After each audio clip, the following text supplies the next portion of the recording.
Hey, thanks for joining me. Quite some time ago, probably year and a half to 2 years ago, when I was first starting my channel, I was very excited to cover the Infinity Gauntlet comic books. Those were some of my favorite books of all time as a kid. This big crossover was being built up in the kind of the comic news world, and I didn't know most of the characters. I when those books were coming out, I was relatively new to comics, and I knew some of the basics. I'd been reading some Spider-Man and some Punisher and some X-Men and things like that. And of course, I know about, the Avengers and the classic team, the Silver Surfer, the Fantastic Four, all that type of stuff. But I'd read very little of them, but I understood the basic concepts of them. And here's this great big crossover story coming along with some character named Thanos, and he's got this gauntlet that gives him infinite power, and he becomes basically all powerful, all omnipotent, a god. And so all the characters had to go fight him, and it's one of my favorite. It's actually, I think about it, it's maybe the first big kind of, it wasn't really a crossover. I don't know, what do you call it? Just an event? I mean, it's not a crossover. It was like a specific set of books. It's not like you had to read X-Men and then Avengers and then Spider-Man to get the whole story, like the main story. You just had to pick up the Infinity Gauntlet comics. And I believe it was all led up to in the Silver Surfer comics, which I didn't know anything about really as it was building up to it. The point that I'm getting at, obviously, is that the Infinity Gauntlet was one of my all-time favorite stories, watching all the heroes go after Thanos with the gauntlet, and I loved the way that book played out. I really wish that the movies would have had a little bit more connection to the way the book played out, but I'm honestly not upset with the way the movies played out, really, because like most of us, I followed those movies from the first Iron Man all the way up through Endgame, and I loved it. It was just great stuff. I was actually recently rewatching Guardians of the Galaxy 2, and goddamn, is that a good movie. I seem to remember a lot of people getting kind of like, it's all right, it's not as good as the first one, and I guess there's an argument to be made that the second Guardians movie is not as good as the first one, but it's really good. And it has Drax and Gamora, got those characters showing up in here. And, but, in Guardians 3, they involved Adam Warlock, and what a waste of an opportunity and potential. I don't think that there was any need to have another character in the Marvel movies to take on the role that Adam Warlock did. But the movies were fantastic, honestly. They're really good. But the comics had, I don't know, the comics were a little bit more violent. I wanted to see, like, when the heroes fought Thanos, the way that some of them went out in the issue 4 of Infinity Gauntlet, when all the characters fought him. There was some violent stuff that went on. I kind of wish the movies leaned into that a little bit. But all that to say, the wrap-up to that is that Adam Warlock got control of the Infinity Gems at the end of it. Thanos, kind of like they did at the end of the Infinity War movie, ended up on some garden planet and kind of resting peacefully, having completed his life's work. He kind of ended that way in the Infinity Gauntlet. Like, he gave up his powers. Adam Warlock has the gauntlet. And now it's like, well, what is he going to do with this infinite power? And he takes off and disappears, and Thanos just kind of sits in his kind of the steps of his quaint little house on his little farm, thinking that maybe he got the best end of this deal. Like, he gets to live a simple, quiet life. And I liked that. But it was always like, well, what happened with the Infinity Gauntlet and Adam Warlock himself? Well, they started a whole new series, Warlock and the Infinity Watch. I don't know if I ever picked up more than these 2 issues. The first 2 issues are the only ones I remember, so this may be it. Honestly, by the time I got to the end of issue 2, I was kind of less interested in where the concept was going to go. I was more interested in, like, someone has this infinite power, so what are they going to do? But of course, you can't have the character keep, but they have to disperse these things, and that's what happens. So anyway, I figured we'd get these out and look them over because it's a great follow-up to the Infinity Gauntlet series to kind of get some resolution to some things you may or may not remember or know that happened. Because again, it ended with Adam Warlock having the gauntlet, and so what's he going to do? Well, how is that going to be dealt with? This book of mine has seen better days. I think I had some boxes out in my shed out there, and I may not have even had it in a bag. It's been crunched up, but that's just the way shit goes, because this, I mean, it says collector's item first issue. This thing is not precious to me, but it is interesting. Pretty solid cover. Him holding the gauntlet. You know, the Infinity Gauntlet was drawn by George Perez and then Ron Lim. The artist they got here, it says it on the next page, Angel Medina. I like Angel Medina's work a lot. This is the first time I ever saw this artist's work. It's pretty damn good. It kind of follows the same style that George Perez and Ron Lim set forth in the Infinity Gauntlet series with its own kind of unique style. I like it. And I know I followed Angel Medina's work onto some other stuff. Did he do some Spawn work? I don't know. But anyway, in terms of like character kind of follow-up following the Infinity Gauntlet, this book is what addresses that specifically. And it's, having just kind of reflipped through these things for the first time in years, it's still pretty entertaining. I feel like they address lots of things that are appropriate for the story. It's narrated by Adam Warlock, and he's like, I am Adam Warlock. I am a supreme being. I control the Infinity Stones. Lesser beings covet my power and scheme against me. He's like, I'll just play along just to see what their motives are. And he's like, when I am ready, I will deal with these people when I feel the time is right. So you don't want somebody to have such unbelievable supreme ego when wielding the Infinity Gauntlet. And who is he up against? Well, if you read the Infinity Gauntlet, these are the galactic beings. Once the Marvel heroes all died horrible deaths, they kind of hoped that their plan would work to get the gauntlet from Thanos, and it didn't work. So all of these beings, and I'm trying to see if I could remember their names. Obviously, we got Galactus, the Stranger. I know almost nothing about him. I was going to say that this is Ego, the Living Planet, but it's not. It says on the next page, Epoch, something like that. There's Mistress Hate, kind of the counterpart to Mistress Love. And then you got the bald dude, and then the creepy face. It's like Order and Chaos, and then a Celestial and a Watcher. Obviously, Eternity, the representation of all that is. And then a character that I've always kind of thought is the single most powerful character in the entire Marvel Universe, the Living Tribunal. It sucks that they split his nuts right up on the seam of this book. It really distorts the figure. I get from a compositional perspective on a double-page layout, having that character right there in center. He is the judge. These are people witnessing the court case that's basically been brought against Adam Warlock by Eternity, but it goofs up the art. And so, you know, I don't know that the artist, I mean, I'm going to say maybe he didn't know that would be the case, but if everything could be kind of shifted to put him, you know, I bet the double page spread of this is awesome, but when the seam of the comic fucks up the drawing, that sucks.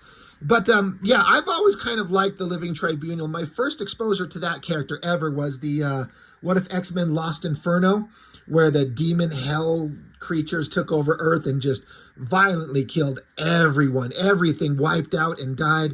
And so they got Rachel Summers, the alternate universe daughter of Scott Summers, and I think it's not Jean Grey, but Madeline Pryor, I think. And she's got the power of the Phoenix, and using the Phoenix, they wiped out the Earth. They basically wiped out all the demons, removed all technology, just restored Earth to a primordial, like a primal state, I think is how they called it. Basically turned it back to its natural order, you know, forest, trees, grass, no technology, no buildings, no nothing. And then when the Phoenix entity was leaving, the Living Tribunal was on his way to pass judgment on Earth because it was so evil and overrun that it was going to have to be wiped out because the balance of the universe was set asunder, so to speak. And the Living Tribunal was going to exercise his powers to remove Earth. But the Phoenix purged Earth, and it ended with the tribunal holding in his hands the Phoenix entity, and they kind of had a little mental conversation about how the Phoenix could never again be possessed by a human, and Earth was spared the judgment of the tribunal. So he came across as the most powerful being ever. And here he sits in judgment because Eternity himself is pissed off that Adam Warlock has the Infinity Gems. Who does this little golden man think he is to get to have power over everything, which is what Eternity represents? So there's a court case, basically, and they have to make their cases. And these big blocky letters are always the tribunal guy talking. You know, you got Eternity here say, and I further charge that Adam Warlock wields power that is rightfully mine. Do I not represent all that is in this universe? The tribunal says, you brought a similar complaint before this court earlier, Eternity, and it was ruled invalid. Basically, all the celestial beings went to the tribunal and says, Thanos has the Infinity Gauntlet. He's going to wipe out existence. Hey, Mr. Tribunal, you should remove his powers. He shouldn't have that ability. And I think it's a little bit of a cop-out for the tribunals, the excuse that he gave. He basically said that Thanos merely seeks to replace your... I'm trying to remember how he worded it. Like, replace your existence with his own. The strong always replace the weak. It is how everything has always been. The universe has never been anything but the strong taking over the weak. And so the universe is still within balance, and he will not rule against Thanos. So I'm like, okay, they got to have a reason why the tribunal won't act. But I'm like, that's okay, sure, if you say so. But now, you know, the tribunal's like, hey, you brought the case of the same case against Thanos. Now you're bringing it against Adam Warlock. Why would I think any different? So we get basically, like I was saying, like a courtroom drama in a way with galactic gods of the Marvel universe. Eternity makes his case. You know, circumstances differ greatly between this suit and the one I pressed against Thanos of Titan. And while he talks, we get the inner thoughts of Adam Warlock, where he's like, I am in the presence of some of those powerful beings in the universe. Master Order, half of the cosmic balance. Mistress Love, a strange entity I know little about. A member of the Celestials, the mysterious stranger. Love's counterpart, Master Hate. And the offspring of Epoch. I have no idea what this little tree fucking being with the giant eye is. I have no idea. I've never seen it anywhere except in the Infinity Gauntlet here. I didn't read those stories. The Watcher, the Galactus, and Lord Chaos, opposite of Master Order. And Eternity continues. It is my contention that unlike Thanos, Adam Warlock is not mentally competent to properly manage the absolute power. He must be stripped of it. So Adam Warlock is like, you're saying that Thanos had the mental stability to wield the power, but I don't?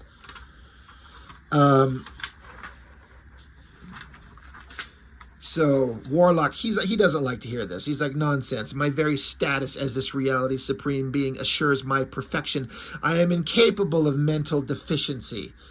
And Eternity says history will prove otherwise. So this is an interesting part. They're trying to make the case that Adam Warlock is unstable and not fit to wield the power. And he goes on a little megalomaniacal rant. He's like, history will prove to you that all of you would be dust if not for me. It was Adam Warlock that saved this universe and freed it from Thanos' mad dreams of death and domination. If not for me, all of you would still be under his control and his helpless prisoners. The power I now wield is reward for services rendered to this reality. I shall surrender to no one. So he like blasts Eternity.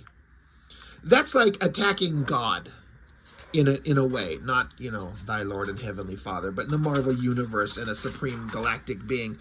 And Eternity's like on the ground. He says, let the court note Warlock's own actions condemn him. Ultimate power is in the hands of one who cannot even control his own temper. If this were not merely a visualization of my totality, the gauntlet's effect would have been non-existent. So he's like, that wouldn't have done anything to me if this just isn't like a physical representation. Don't worry about it. You know, he's kind of trying to save face.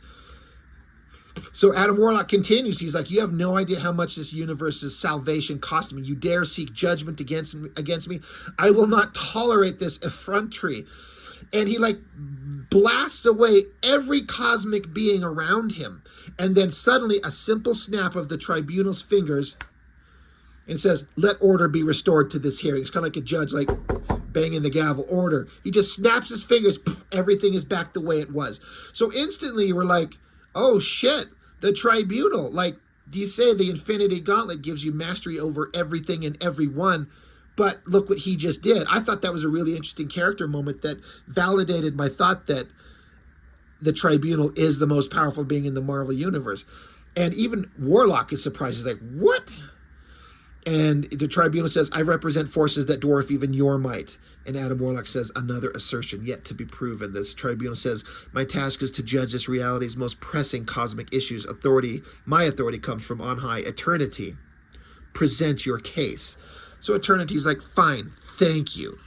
So we get basically a backstory of Adam Warlock, his creation, his adventures. Like I said, I had never read any of his adventures, his stories. I didn't even know about his existence until the Infinity Gauntlet comic.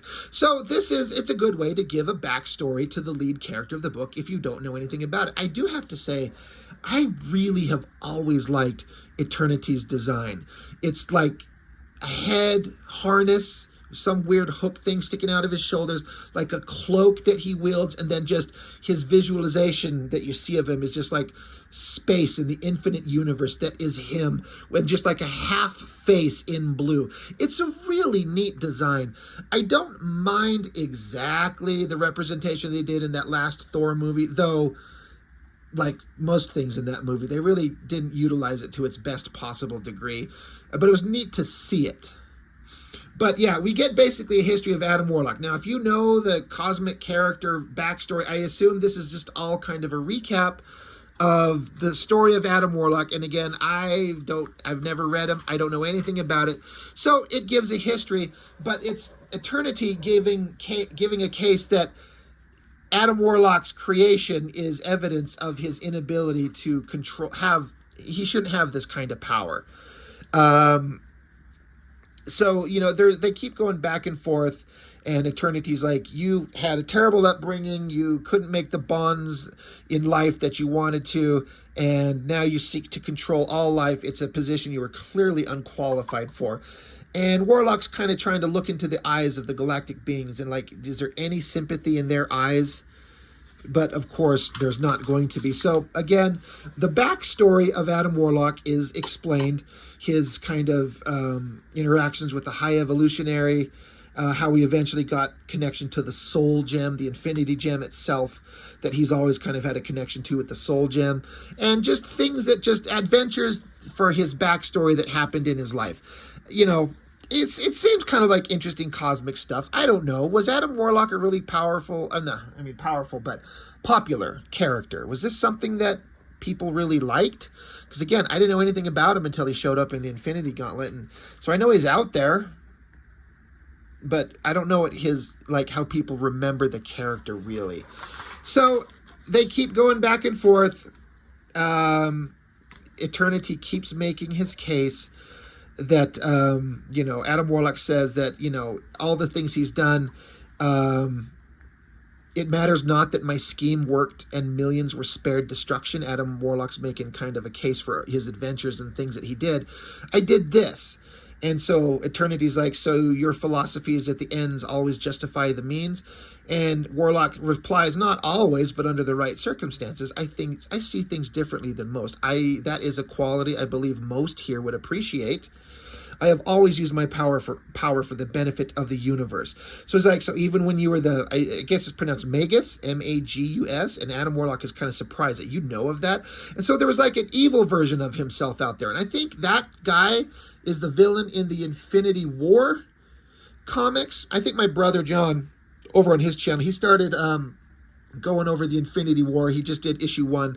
And I think he mentioned, and I kind of forgot if I'm remembering correctly, Johnny, correct me, that the Magus is an evil version of Warlock. Again, I don't know anything about those characters. Not a clue, not a thing. But I think that was the kind of the villain in that series. So, and I don't remember it. I really wanted Infinity War, the comic, to be amazing.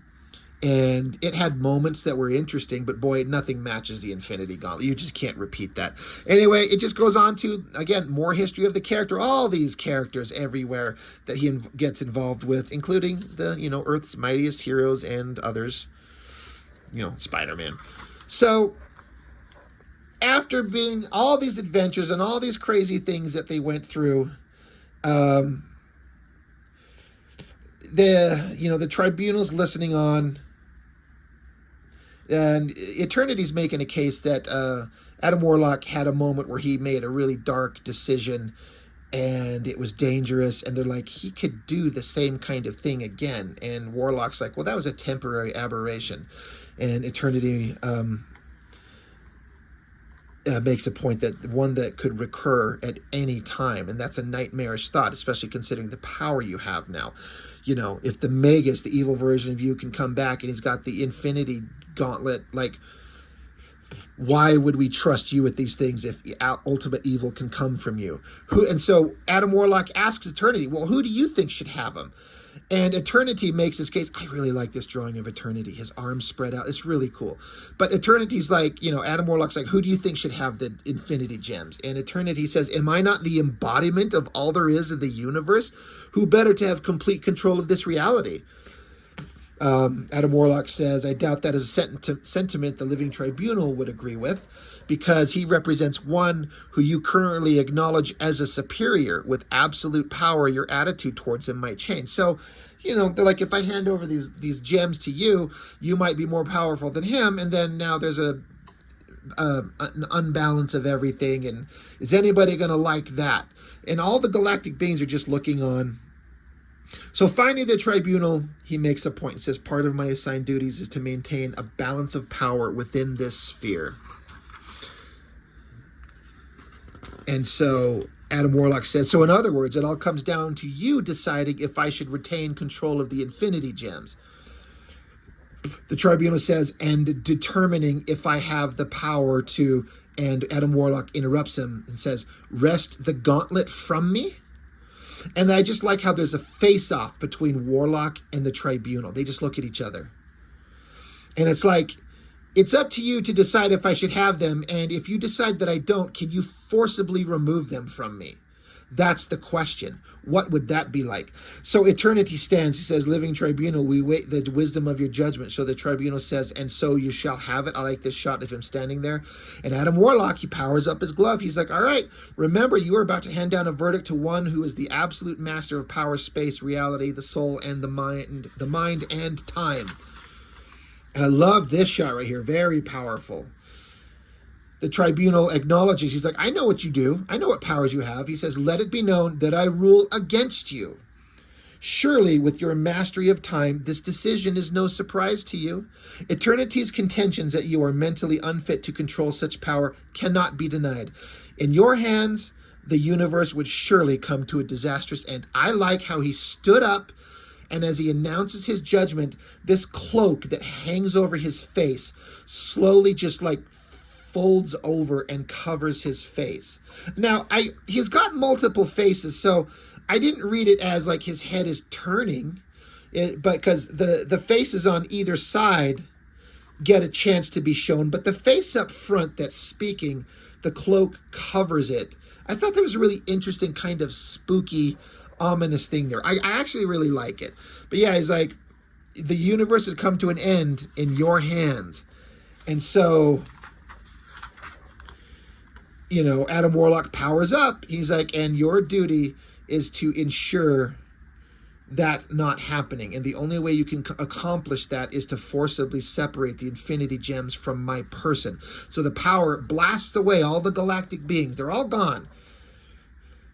And so the Tribunal says such a confrontation would lay waste to this reality. Is that what you wish? Is that the type of God you are?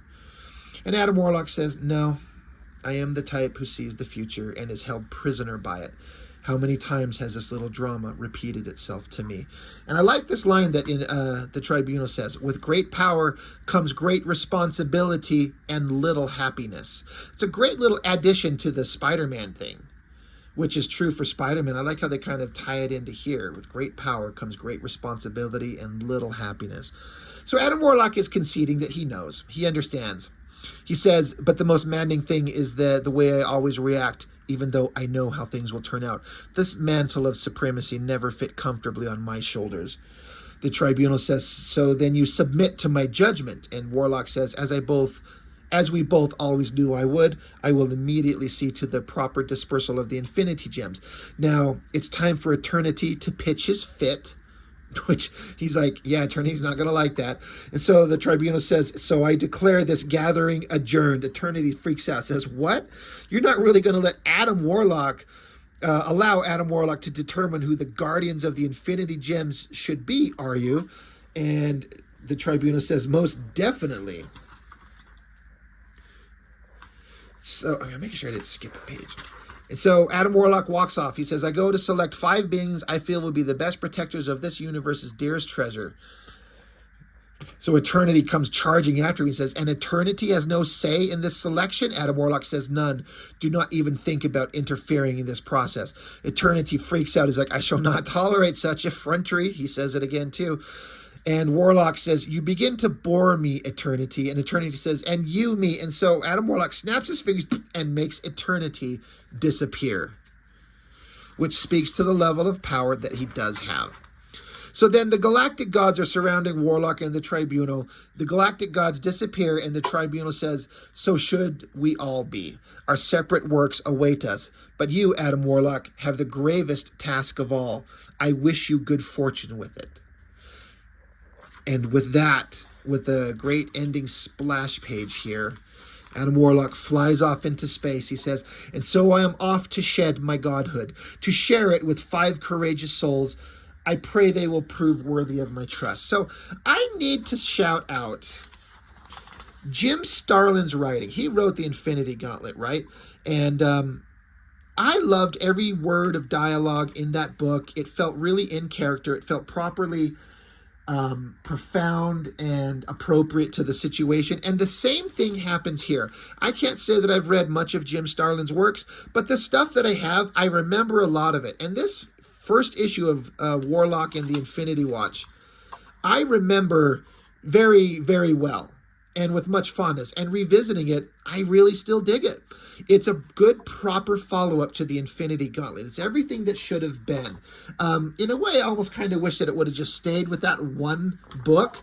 Not to say that the second issue is not any good, but the ultimate resolution, which when we get there, I'll kind of explain why.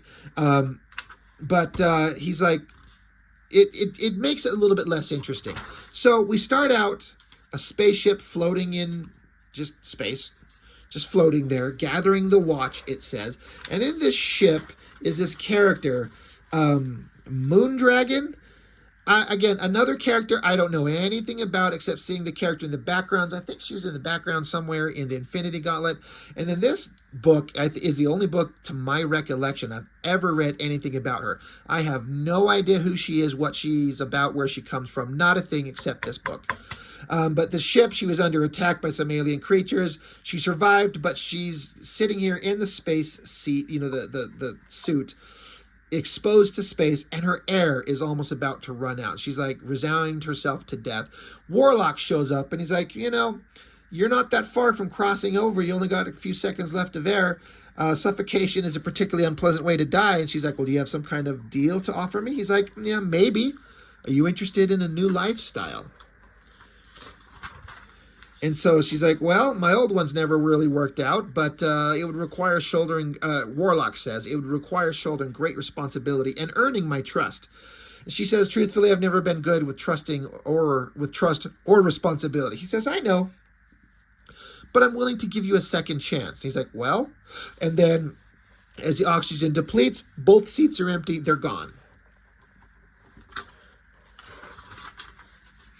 Now we cut to Alf on a TV screen, and then the TV screen loses its reception. So you get Drax and Eros. I think this is Thanos' half-brother. I think they introduced him at the end of the Eternals, didn't they? And Pip the Troll, who shows up in this book, this little guy here. Uh, do I have that correct? Drax is an interesting character. The only times I ever read anything about him was in the Infinity Gauntlet when he was there trying to help, fight Thanos. And it's interesting because he's very, very, very different from the one in Guardians of the Galaxy. But I have to say, I like the one from Guardians of the Galaxy, the movie, better than this guy. That's maybe not a good comparison because I just said I don't know much about him. But he's just a big, giant, super strong guy who's dumb as a rock. Like he's got like a child's mentality. And I really can understand how James Gunn and the writing team looks at this character. They want to have him, but they drastically depowered him. Like Drax is like Hulk level strength in the comics. And he's, like I said, childlike mind, just a dummy. And they, like I said, drastically reduce his power set in the movies. And they don't make him like a childlike mind, but you all know what he was like. That race of people where they're completely literal. He doesn't understand subtlety and things like that. It was a great character. Like, again, I just watched Guardians of the Galaxy 2 again recently. It's hilarious, and he's brilliant. You got to give it to the actor, honestly. Really good portrayal of the character. Very unique and different. And not only, like, comic relief, but, like, he has moments of, like, profound, like, wisdom to share. I thought the scene in Guardians 2 where he's sitting with Mantis, and it starts out hilarious, where he's saying to Mantis, like, you are hideous to look at. She's like, I am ugly? He's like, yes, you are hideous. But you're lucky, because if someone loves you, you know it's that they love you for who you are. And then he says something to the effect of, like, beautiful people never know who to trust. I'm like, oh my God. They take this joking moment and this ridiculous character trait and give an opportunity to say something that's got some truth to it. But it's all wrapped up in like being highly inappropriate and comedy. I love it. It was so well done. Sorry, I didn't mean to trail off onto a movie review sort of suddenly in the middle of the comic. But I really like what they did with Drax in the movies versus this guy. But that being said, the comic version, he likes to watch Alf, and he lost, the signal from Earth, and he gets pissed off, so he smashes the TV.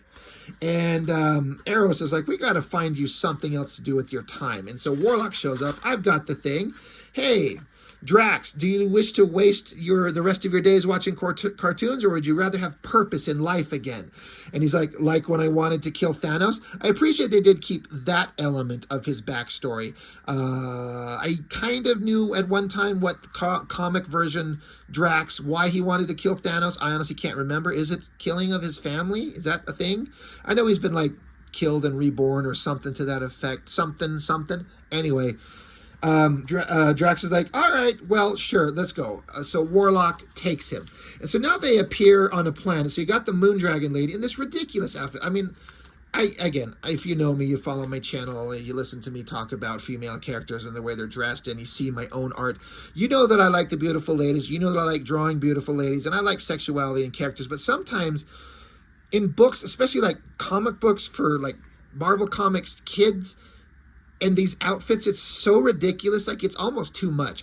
It's kind of silly. I do struggle with this Moondragon lady's outfit. Bald head, the big Spawn cape, and this hyper revealing swimsuit thing she's wearing. I don't want to say I don't like the character, but I'm the least interested in her. But again, I don't know anything about her. I didn't know anything about Gamora or Pip or Drax or any of these fuckers. But again, I know Gamora from the Guardians movie, and I feel like it's a reasonable approximation of the character based on the little I know of her from the comics. But they show up, and so they've obviously already gathered a couple other people. Moondragon and Drax have some kind of history. They explain it a little bit back and forth, and Warlock has to kind of come like, look, you don't need to worry about this. This is not a problem. He's not the guy you thought that he was. Put your shit aside. We're all going to do something together. So, yeah, again, stories, points, I don't know. So, Adam Warlock here, and he's got, so there's him and 4 others. So 1, 2, 3, 4, 5.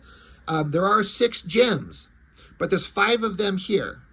And so they're like, why are you here? And Gamora's like, I think I know why. And Warlock says, because I have agreed to relinquish my omnipotence. I have chosen to share this power. I plan to share it with you. I'm like, these people? I mean, you got to pick somebody in the universe. And I like that they're not going to, like, give them to characters we know. Like, oh, Captain America gets one, and Spider-Man gets one, and Wolverine gets one. That'd be stupid in terms of the galactic story. But Gamora's like, have you thought this thing through? You've been pretty spacey since gaining the Infinity Gauntlet. And Warlock says, divinity has changed my outlook on the universe. She's like, I'll say it has.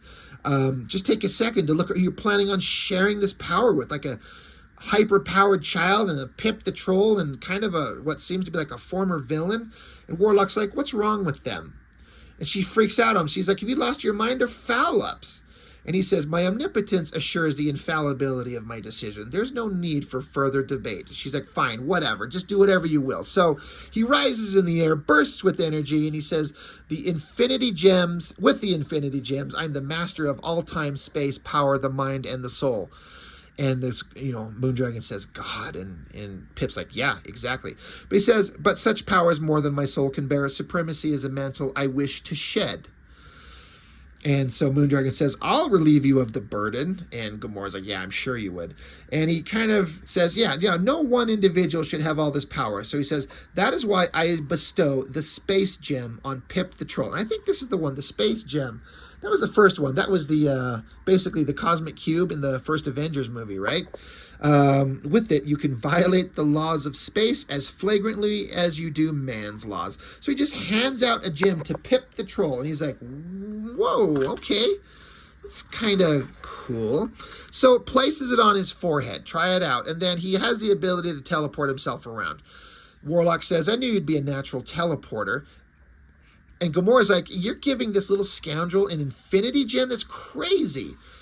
And Moondragon makes the point. She's like, this little squirt is only intelligent enough to exploit the gem's basest potential.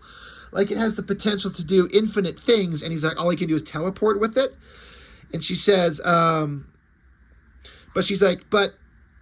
your knowledge of it to be able to teleport is just enough to keep anyone from taking it away from you, and so protecting it from falling into more capable hands. She's like, she sees the logic. She's like, he can teleport anywhere, no one can capture him, so no one can get it. And Warlock says, yeah, exactly. She's like, well, which one do I get? He says, the mind gem. It will enhance your already considerable mental powers. She's like, telekinetics? He's like, among other things. And Gamora makes the point, Adam, this is the woman you said tried conquering the Babani, some alien race. And he's like, yeah, but she had the best of intentions. Moondragon simply felt she could run the world better than anyone else. So Gamora makes the point, well, what if ambition rears its ugly head once again with her? And she says, she'll be forced to deal with me. And so Moondragon makes the point, so you built in safeguards into the gems to ensure good behavior? And he's like, what do you think? She's like, I would have done the same in your position.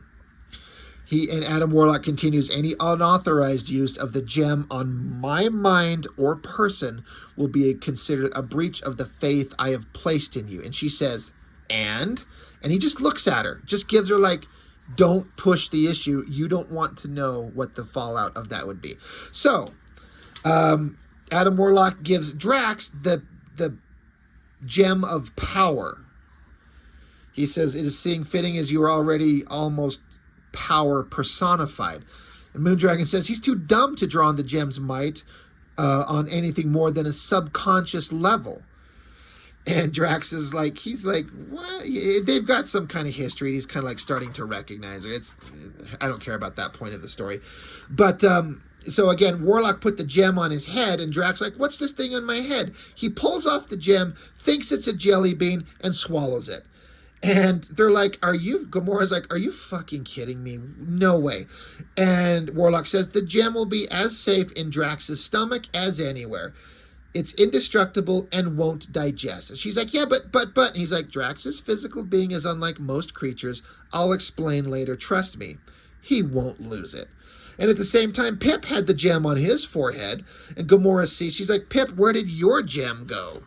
And so he does this like little saunter away with his ass kind of in the forefront. And he says, a jewel on the forehead ain't my look. And so she's like, so where? And Warlock's like, better not to ask. They imply he stuck it up his ass. which is actually kind of funny. So he's like, now Gamora, my gift to you, which one? The time gem. She's like, you got to be kidding me. I wouldn't have the slightest idea how to use the thing. I don't want this kind of power. He's like, I know. You were first introduced to me as the most dangerous woman in the universe. It is a most fitting title. The time gem will be secure in your custody, even if you choose never to utilize its might. Its safety is all that matters. So Moondragon asked, what about the soul gem? And I like this. This is one of the lines I remembered very clearly from the book. He says, this bauble and I are old friends. For better or worse, it stays with me. So he's like, I'll give up my power, but I'm still going to keep one of them. And this is one that he's kept with himself for a long time. So he drops the glove. And they're like, wait, there were 6 infinity gems, weren't there? They're like, wait, the reality gem, where did it go? And Warlock says, to a caretaker whose identity will remain unknown to all but me. And she's like, your nameless enforcer. And Gamora's like, I can't imagine who. Warlock says, someone who'd frown upon anyone attempting to gather all the jewels for their personal aggrandizement. I don't know what the fuck that word means. So they gave the gem. He gave the gem to someone else. The reality gem. I don't know if I remember correctly, but I want to say that Warlock gave the reality gem to Eternity himself. I think that's what happened. Anybody that knows for sure, please sound off in the comments. Do I have that correct? Did he give it to the reality gem to Eternity? Which would make sense. Reality, it's Eternity. Like it would work. It would make sense. And it kind of makes Eternity feel included and not betrayed and feel like he has to come after these guys. So they're kind of wondering, like, I wonder who they gave it to. Like, I bet he gave it to Doctor Strange. I don't think that's the case. And Gamora's like, that's a pretty clever move. And they're like, yeah, Warlock, always thinking ahead.